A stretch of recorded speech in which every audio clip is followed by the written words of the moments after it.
of nowhere, Alabama-Barker finds herself facing punishment from Kourtney Kardashian. This comes right after she tried pushing someone into paying up following those friend NDAs. Over here, Caitlyn Jenner's digging into finances tied to her late manager, a move that feels small given the person can't respond. Lamar Odom isn't holding back, labeling Khloe Kardashian flat-out dishonest without blinking. Meanwhile, things have shifted quietly but firmly between Kim Kardashian and Lewis Hamilton. Here we go. If anyone should collect Alabama-Barker, it is Kourtney Kardashian stepping forward now. Out here working nonstop, that woman deserves a series of her own. It'd make solid television. Alabama just confronted Tory Lanez online. 24 hours, no NDA. You all remember how the Kardashians operate. Step onto their land, an iPad shows up before you even speak. It happens more than you might think. Seen it at events, even with famous folks. Once went to a gathering where signing something was required. A strange vibe hit me when hearing about the NDA. What even is this gathering? Travis Barker's daughter, Alabama, seems caught up in something messy now. Tory Lanez sits locked away, after all. Calling him out might not be wise, given how many folks are active beyond prison walls pushing his latest music project forward, pulling strings on his behalf. Who can say what those folks might do next? Take Megan, she got a bullet in her foot, didn't she? Could it be true? Opinions split over Megan Thee Stallion keep popping up. Thoughts shift constantly, though she left a note aimed at Tory Lanez. Time runs out fast, just one day passes before silence hits. No binding agreement ever signed. One commenter fires back. Trying to squeeze money, that fits the definition of extortion. But here's a twist. How does pressure work when the target sits behind bars? A different voice jumps in, all staged for attention. For sure, she knows what's going on. Working inside the prison is Tory Lanez, capturing tracks from that place while getting various musicians to show up alongside him. Music by him feels kind of fascinating. Take Suki Hana, someone I really enjoy here. Back then, years ago, I worked on one of her makeup clips posted online. My editing skills were still rough around the edges at that point. Still, plenty join his side, making me question loyalty when tensions linger between Megan and Tory. She insists he pulled the trigger. His claim never happened. Others, he claims, aim to erase him. He ended up behind bars. Could it be true that Alabama is creating music alongside him? Look, spare me the constant complaints over that clip. Honestly, I was simply the person shown. It had zero connection to my choices. Not long ago, Neon, a well-known name on Twitch and Kick Dash, joined forces with Alabama-Barker. Phew, that team-up actually worked out fine. Ever think back to how things turned out the previous go-around, when she brought in pals from everywhere for what became a whole women's Valentine getaway? And then it turned into a total circus, didn't it? Fights broke out, secrets spilled across social media. That moment made her pause, rethink every name in her phone. When the noise fades, and honestly, I'm not looking for pity, I just hoped for real connections. Never meant to come off strange toward anyone here. Here, what I'll mention during the broadcast. Not once have I acted badly toward them. My actions were never meant to cause pain. These young women, they haven't been targeted by me on purpose. Her closest pal goes by Michaela. Or wait, did I say that right? Maybe it's Malikika instead. Honestly, not sure how to pronounce it. One thing sticks though, that bond seems solid. Not the kind everyone sees coming, yet there it is. Quiet, real. Meanwhile, someone else might want to pay attention. Like taking cues without needing a speech. Just watching works too. Still, Neon and Alabama shared a few sweet scenes during the broadcast. Truth is, I've always liked Neon quite a bit. Maybe he stays out of trouble. Seems that way at least. Watching his stuff isn't really something I do. Most won't sit through entire streams, they run too long. Still, I pop by now and then. My sister ran into him at the Abbey one day, walked right over, ended up on camera beside him for nearly 4 minutes. Around 30,000 were tuned in. Wild scene. Time to see what happened next. Fine by me. Look at that. Right then. Huh, that's fine. Not sure what you're saying. Tried a thing, didn't work out. Ah, got it. So he covered the check after all. Over there, maybe he moved faster than she did. She usually covers costs with Travis's card. That was smooth. The tab got settled while we sat right here. Not a word said about it. Back then, during a live stream, Iggy Azalea showed him exactly how to handle payment correctly. When money isn't tight, things shift. Someone else handles the charge automatically. Seems Neon learned that move straight from Iggy Azalea. By the way, could we grab the check now too? Picture this, heading out to dinner, acting calm while slipping your card ahead of time.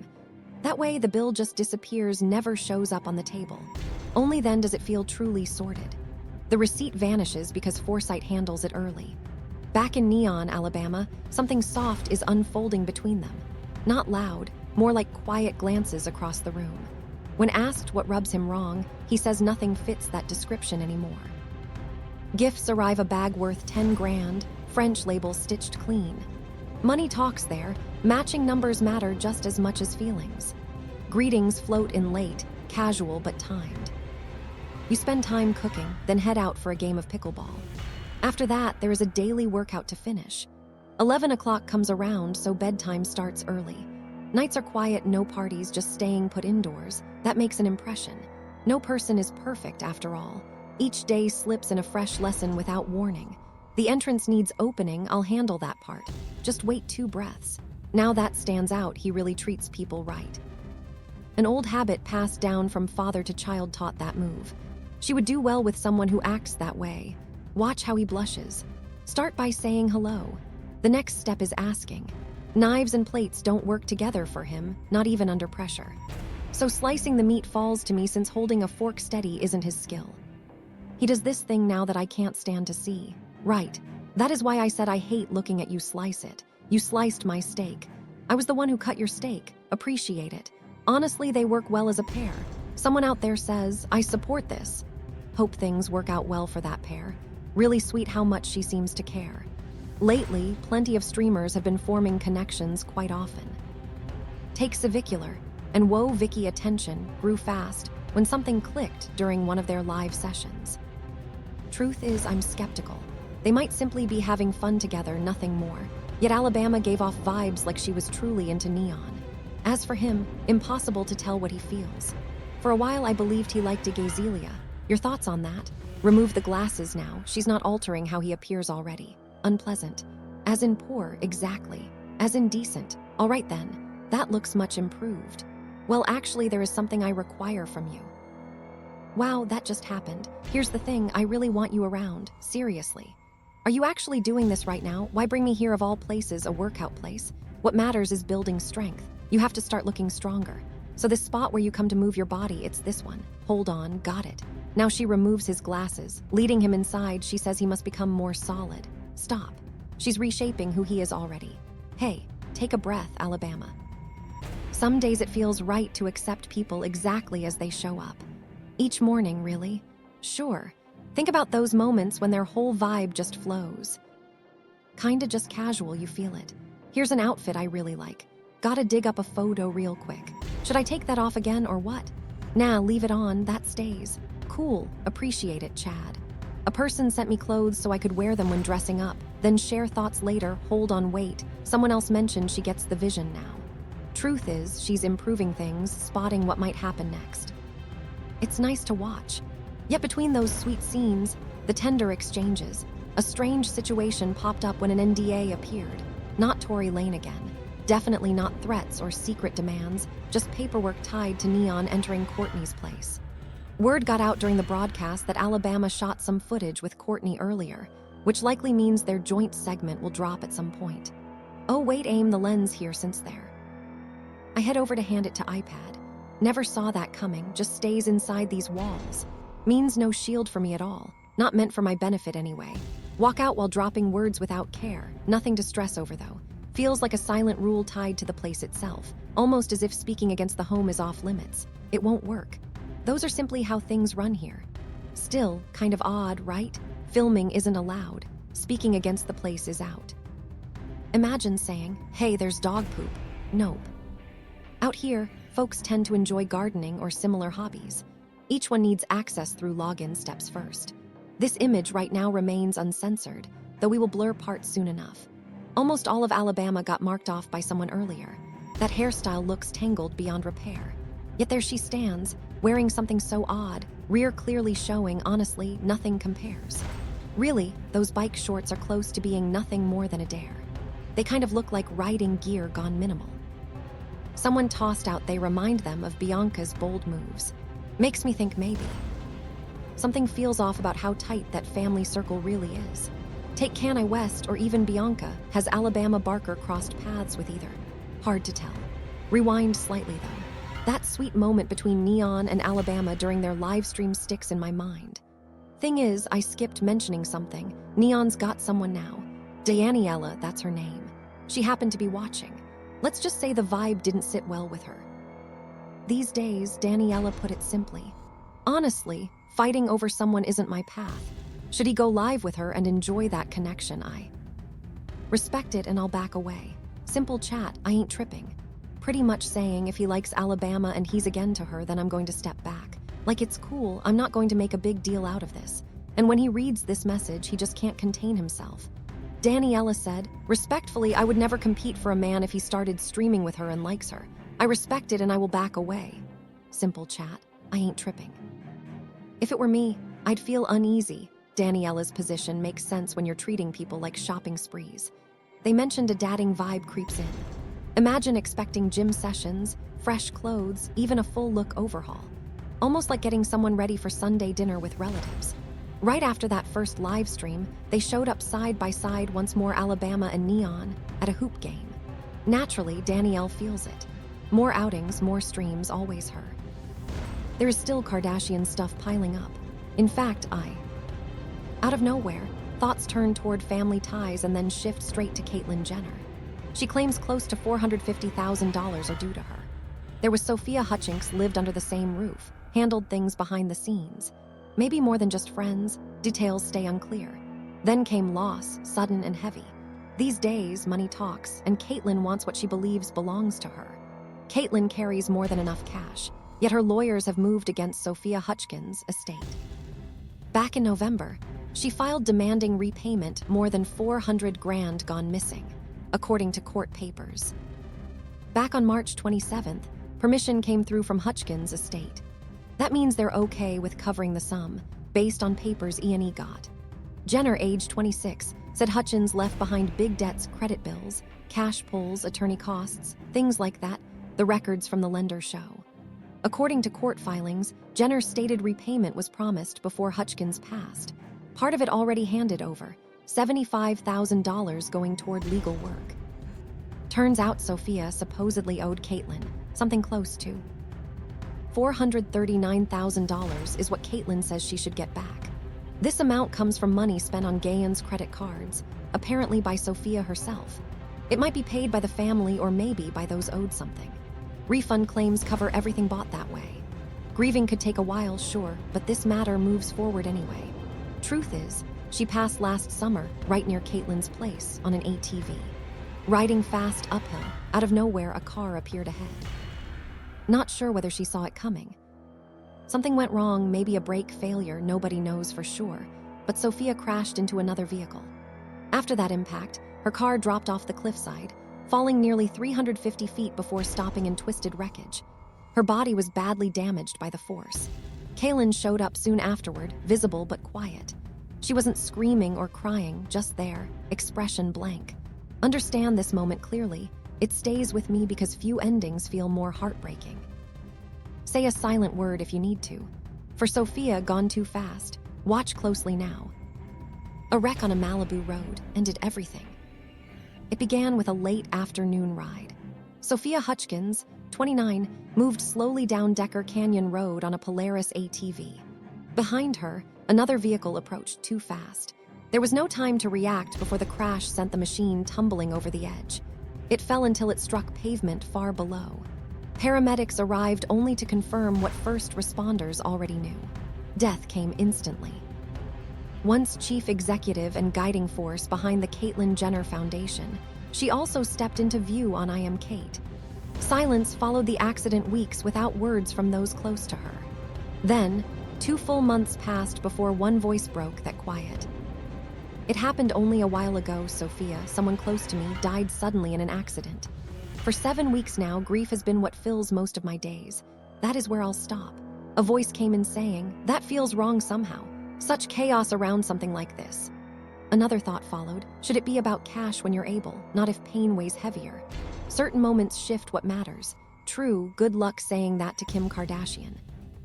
After all, it's clearly something passed down through the generations. Caitlyn, Kim, and others along the line.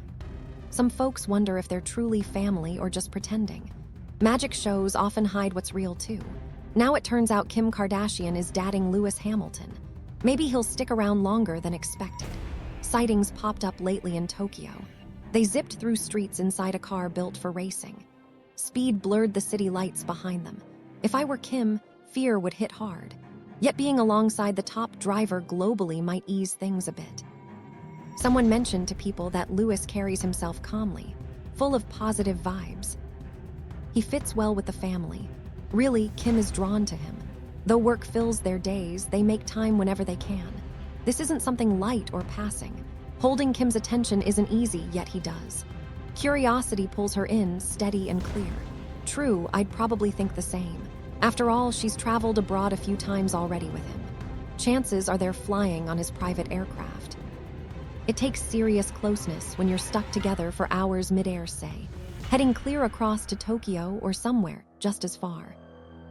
Back in the UK during their first outing together, him seeing her sister Kendall instead. One comment reads, "That moment felt painfully uneasy, almost too much." Seriously.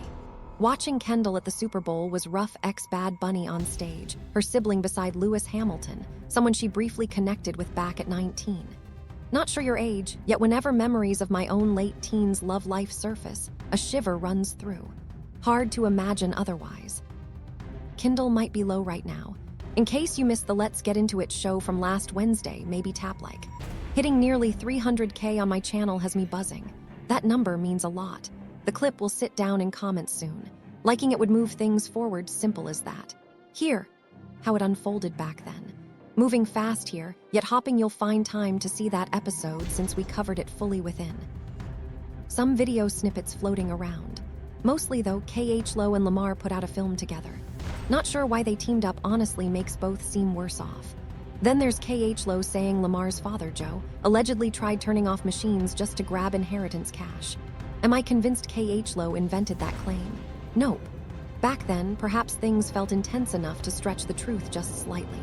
Could be. After all, Lamar did get set aside. Hold on, why would you assume Dad cared about my finances when it came to life support? Truth is, he probably never saw it that way at all. It hit him during the film.